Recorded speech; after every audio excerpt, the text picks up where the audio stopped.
Scott Pruitt, the scuttlebutt is he may be on his way out because of all the scandals. However, one of our colleagues, Vince, this morning informed me that the second in command at the EPA is some guy who's a shill for the coal industry. He was a lobbyist for the coal industry. So I don't know.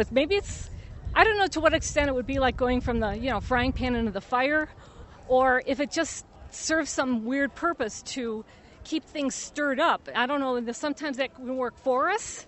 Sometimes it can work against us. I don't know. But there's certainly not much stability there. That seems to be the way a president likes it. And it's quite a unique period in our history, I think. I don't know what's going to go on with the environment.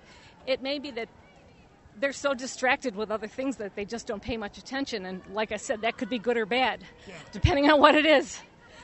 So what sort of organizing can we do at the state level I'm sure you thought about this, because there's a lot of political power still in the state level that can push back against the EPA's failure to meet their legal obligation.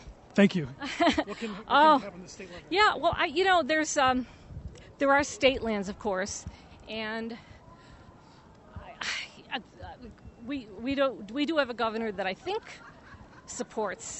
currently supports preserving state lands for environmental reasons. I hope that our next governor, since we'll be getting a new one next year, there'll be election. Hickenlooper's leaving at the end of this year. So I don't know. It's sort of who's ever at the helm sort of steers the ship of state, and all the agencies that have input into managing our public lands, for example.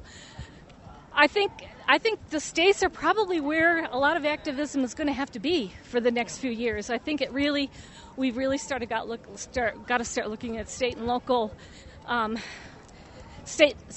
races. Also, pay a lot of attention to who our local candidates are that are up for election this year, yes. and ask about the issues. So I read an article in the paper, I think, the other day about how a lot of voters, if a GOP candidate, if his